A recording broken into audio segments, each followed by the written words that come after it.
Present behind me is our County Executive, Laura Curran, Commissioner of Police, Patrick Ryder, our Chief of Department, Stephen Palmer, our Chief of Detectives, Kishan Sewell, Chief of Patrol, Ken Lack, and the Commanding Officer of the Homicide Squad, Detective Lieutenant Stephen Fitzpatrick. I would like to introduce our County Executive, Laura Curran. Thank you very much and good afternoon. So over the past several months, we in Nassau County have watched on our television screens active shooters devastate communities. But today, that reality came home to Nassau County. And our hearts go out to the families and the victims of this crime. Just let's not forget, there's someone who's dead now and there are 2 people in the hospital.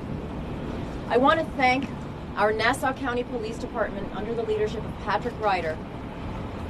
With incredible training, intelligence-led policing, the suspect was apprehended very quickly. Not a minute was wasted, all the while keeping our surrounding communities safe.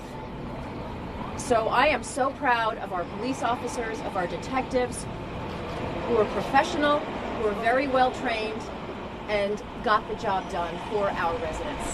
Thank you. I'll go over briefly again how it went down this morning and then tell you where we are as far as the arrest that was made. At 11:19, call came out for shots fired at the Stop and Shop down here on Cherry Valley. When the subject had shown up to work today, he is an employee there, and his name is again Gabriel DeWitt Wilson. When he showed up to work today, he went straight down to an office on the 2nd floor. At that time, he shot a male and a female victim. Both of those victims are recovering now at a local hospital. And then he went down to a second office where he shot and killed one of the managers of the building. He then fled that location. We came out to all of you. We gave you information of the description. Calls started to come in. We locked down immediately all of our schools in the area.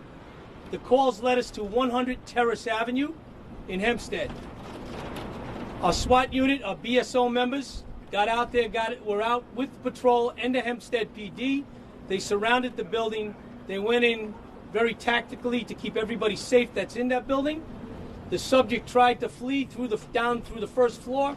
He was then apprehended both by the Hempstead and the Bureau of Special Operations here in the police department. There are no injuries to anybody. The subject is now under arrest, and the homicide investigation will continue. Again, as you heard from the county exec, too often we sit here and we talk about active shooters that happen around the country. Today it's in our backyard. We're going to do everything we can to help make sure that we prevent this from happening again. But it's the community that's got to come forward. There's a community that's got to talk to us about people like Mr. DeWitt and tell us if there are concerns that he has.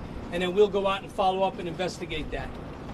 We'll have more on the story tomorrow after we finish what we have to do tonight, finish processing the scene, and our homicide guys do exactly what they do best and investigate the rest of this. Any questions? Madam Commissioner, do you know a motive? We do not have a motive at this time. But he's a current employee. He is a current employee. He does have a small criminal background. I don't have the background with me.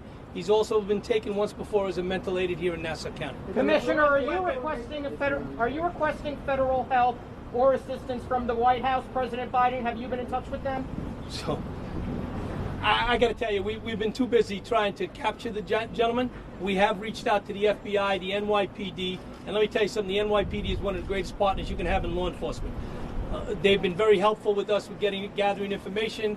The FBI, we will be speaking with them and the U.S. Attorney's Office. Did you find a weapon on him when you found him, and what was his job at the supermarket? So at the job, he was one of the gentlemen that collected the carts in the lot.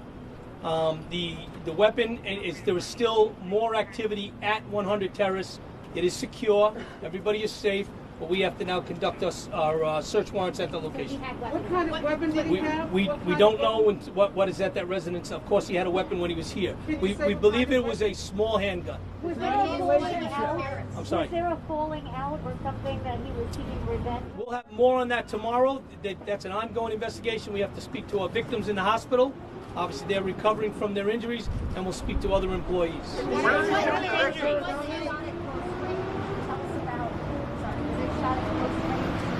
So what we can tell you now is that he went straight to one office on the 2nd floor. both a male and a female were in that office. Both of them were shot. Both of those two individuals are recovering at local hospital. What are their He then went to the next office where the manager was, and he shot the manager and killed the manager. All on the second floor. Where were they shot? Ongoing. Within a matter of minutes, it was over. You shed any light on the previous mental? Were all the people shot? All the people that were shot were employees. There was a lot of people shopping in the store, in the parking lot. The 5th Precinct did an outstanding job getting those out, controlling that flow of people to get them controlled access, get their information, and many of them are now witnesses to what they heard and saw. As far as you said that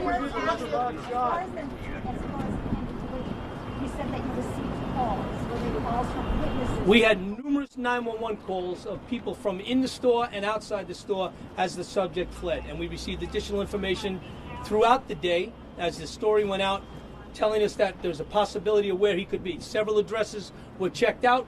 The one that turned out to be fruitful was the 100 Terrace Avenue. Is that his house? Is that his house? He has multiple addresses. We're not sure where he actually resides. Did you have a previous mental thing where you said he was picked up? He was treated once for a mental health illness in Nassau County. That's all I have at this time. Have you spoken to the governor? We'll have more. Thank you. Tomorrow. Get out here? How did he leave? We don't know how he got here today. We don't know how he left today. We know that he left on foot originally, and then he went westbound originally on the turnpike. Mr. Speaker, the governor. To the governor. Thank you very much. Thank you. We'll have more information. Thank you very much. Okay.